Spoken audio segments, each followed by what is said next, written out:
Depuis maintenant 2 ans, on vit sur les routes africaines à bord de notre Land Rover aménagé. Notre maison roulante fait 3 mètres carrés. On a un accès assez limité à l'eau et à l'électricité. Notre lit est une tente de toit et ça nous convient bien. On aime cette vie simple et minimaliste. Mais ça ne nous empêche pas d'aimer également un peu de confort de temps en temps. Alors cette semaine, nous sommes encore autour du delta de l'Okavango. Décidément, cette région ne veut pas nous laisser partir. Mais nous restons quelques jours de plus pour une bonne raison. Nous allons vivre une expérience qui nous change de notre quotidien. Une expérience pour nous montrer un bout de ce qu'est le luxe africain.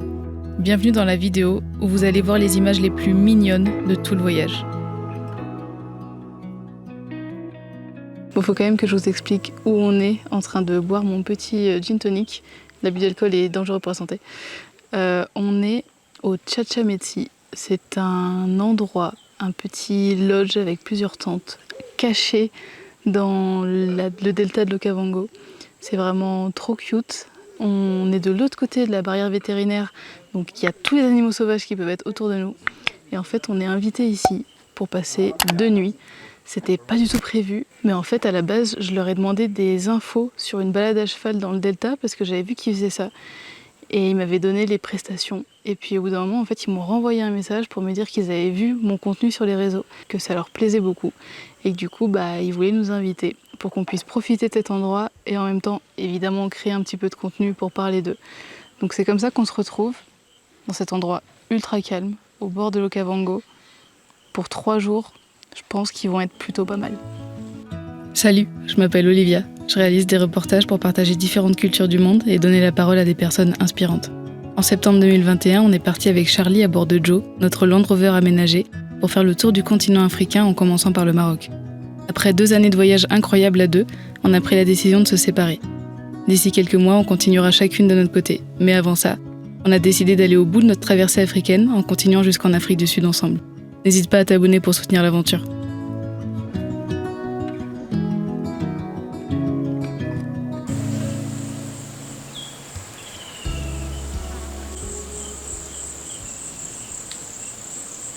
Donc t'as ta tente juste ici, et si tu marches à peine quelques mètres, tu es face à l'un des bras de l'Okavango, au coucher du soleil. Ah, c'est pépite quand même.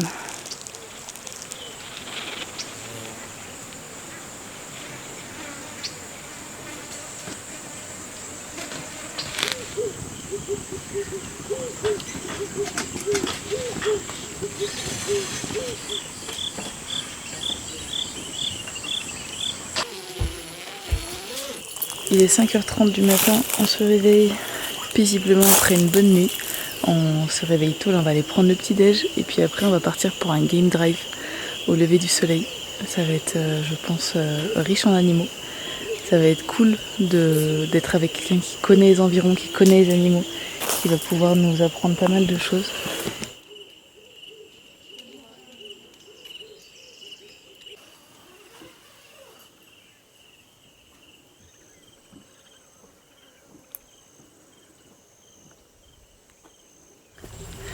C'est parti pour le premier safari à Tchatchaméti. Trop hâte.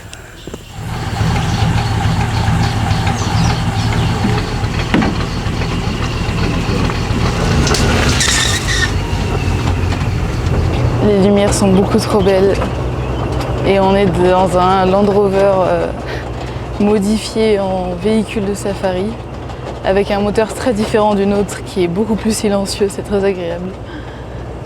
Il fait super bon et les environs sont tellement beaux, donc j'espère qu'on va avoir des chouettes animaux. So my name is Willie. So I do born in Botswana. So in the central part of Botswana, that is where I born. I would say that we are on the rainy season, the beginning of the rainy season. So the difference between those seasons, like on the drying season, on the winter season, so everything was dried up. So when we look around for now here, even those trees, so they are coming with the new leaves. So we do receiving a little bit of water coming from the Angola highlands. So on the rainy season, some of the times, if we have lots of rain, the water level is rising up. So some of the area is going to be more flooded of the water. So everything will be so green and nice, lots of flowers everywhere. Au bout d'à peine quelques minutes, Willy aperçoit une lionne dans le bush. On passe un moment à côté d'elle, et finalement, Willy nous annonce qu'on va réaliser un rêve. La lionne est loin d'être seule dans les parages.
C'est ouf. Putain, on en rêvait de ce moment-là. Et on a enfin vécu. C'était incroyable. J'en ai vécu de la meilleure des manières. Il n'y en avait pas un quoi. Non, il y en 4 avait lionnes et au moins 10 bébés quoi. C'est bon. Je fais une courte pause dans la vidéo pour vous annoncer que mon shop photo est à nouveau en ligne pendant quelques jours avec de nouvelles photos inédites. Déjà, si vous ne le saviez pas, j'ai un blog voyage avec pas mal d'articles conseils sur les différents pays que je découvre. Et en plus, il est possible d'acheter certaines de mes images en tirage photo. Pour ça, il suffit d'aller sur le shop, choisir son cliché préféré et le tour est joué. Ça peut faire un chouette cadeau pour Noël et puis au passage, ça soutient directement mon travail.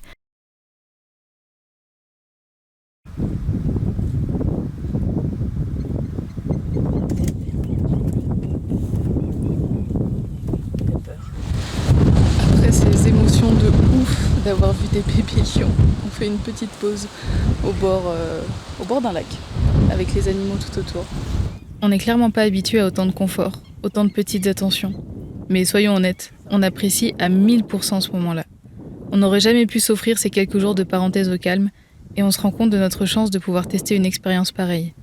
Au-delà du lodge en lui-même, on apprécie tout autant le côté humain de ce séjour. On prend le temps de discuter avec le staff, et en particulier Willy le manager et Clyde le propriétaire.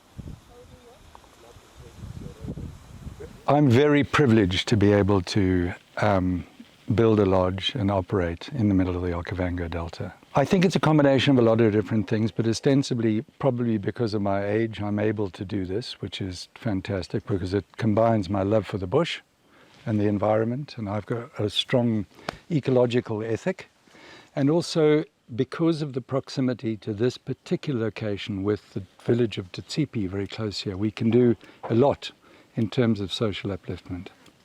All of the people here who work here come from the local village. They're all trained, we put them on courses.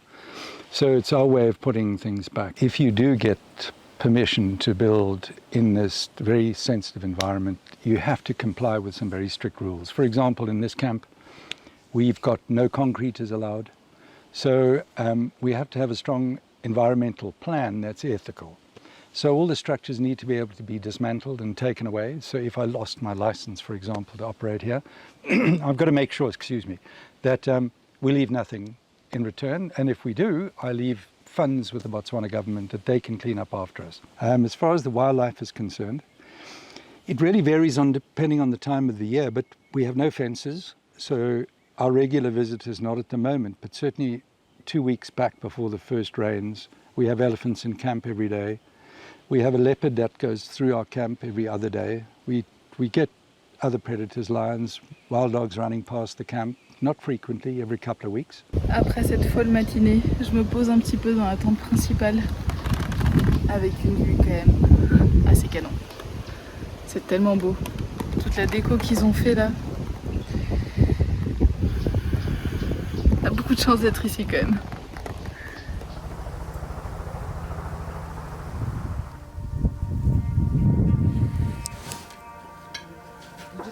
They just had Expedition Road here. It's got 140,000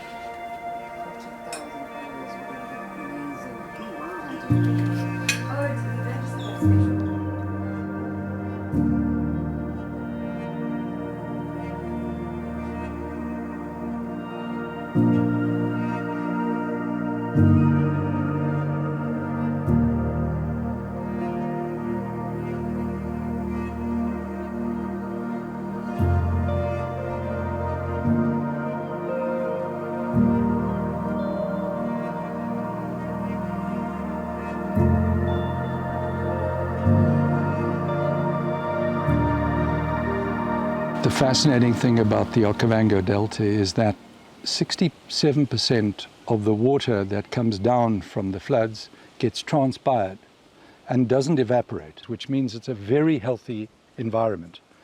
So there's a lot of biomass here, which is why it's such a strong, self-sustaining and sustainable ecosystem. I think two things about the answer to the long-term sustainability of the Delta is that I think as far as the Botswana government is concerned, they've taken the responsibility extremely seriously. The outside influences that can affect the Delta are more outside of the Botswana government. For example, if the water on the Koneni were to be dammed, it would have a huge impact downstream on what happens in the Delta. As far as managing the threat to managing the ecosystem in the Delta, it's very well managed. But like a lot of things in Africa, there's a tightrope that government plays with regarding community. And if the community are not perceived to be the recipients of being effectively the custodians of the Delta, that is a big threat. So the challenge with people like myself is we can't be perceived to be coming in here in a community type of area, benefiting and not putting anything back to the community, because that will ultimately erode the sustainability of the Delta. And that's a challenge, and it's something that we have to be very, very sensitive about. Bon, maintenant qu'on s'est bien reposé, on va ressortir pour essayer d'aller voir à nouveau les bébés lions.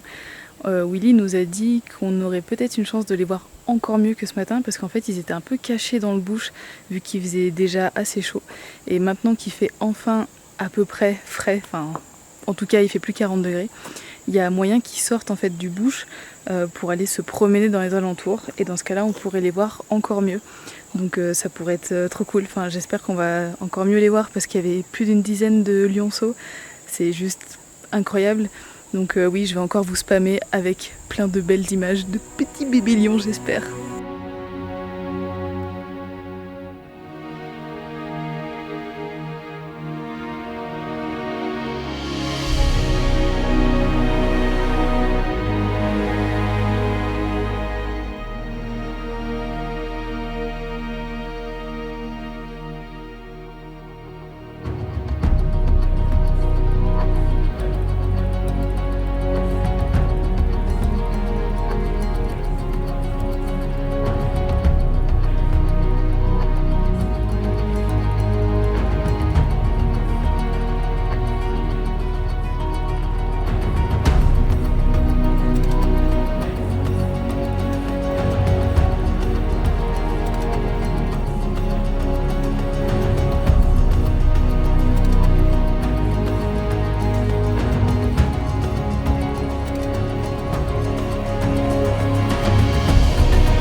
view at the top.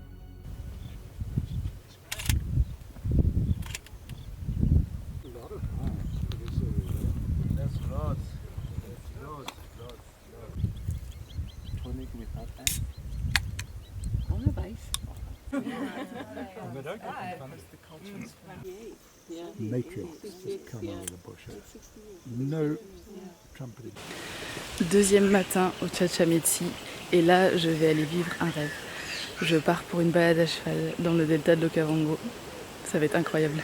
Je suis une grande amoureuse des chevaux, une cavalière depuis toute petite, et pouvoir faire ça dans le delta, ça va être hors du temps. You guys have given any water bottles or anything like that? No. I wonder if they've got bottled water in the Pouvoir se balader à cheval au milieu des animaux de la savane, c'est une expérience incroyable.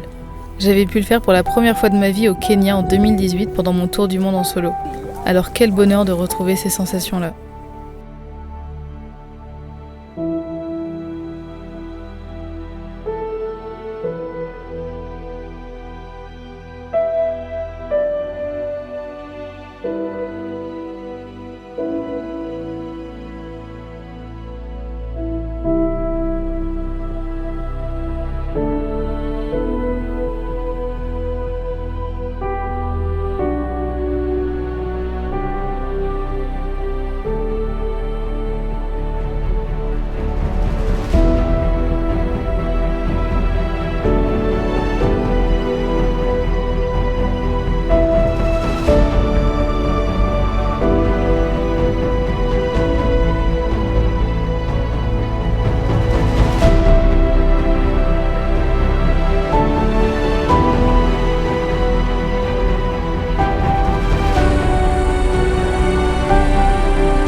C'est notre dernière journée à Chachametsi et on se fait un petit déjeuner dans la savane. On attend les autres qu'on a rencontrés qui arrivent en Mokoro. Nous on repartira en Mokoro. On est venu avec le land pour aller de l'autre côté de toute l'étendue d'eau qu'il y a en face des lodges. Et on va profiter d'un petit moment comme ça, tranquillou. Petit déjeuner à 7h du matin dans la savane.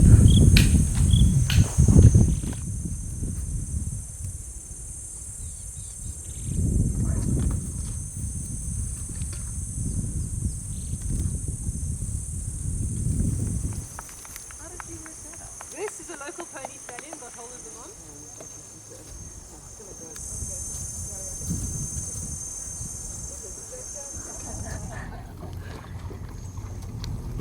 Ah, il s'appelle Ok le Mokoro. Ok. Olivia Keller. Je vous ai déjà parlé des Mokoro dans une vidéo précédente. Cette embarcation traditionnelle des pêcheurs au Botswana. La première fois qu'on était monté dans un Mokoro au nord du delta, on avait fait une chouette balade. Cette fois, elle est encore plus intense, car on se retrouve au milieu du territoire des hippopotames. Heureusement, Willy connaît parfaitement leur comportement et les bons gestes à respecter. Le mâle du troupeau nous intimide quand même en sortant sa tête de l'eau, pour bien nous montrer de rester à notre place. C'est la vraie loi de la nature.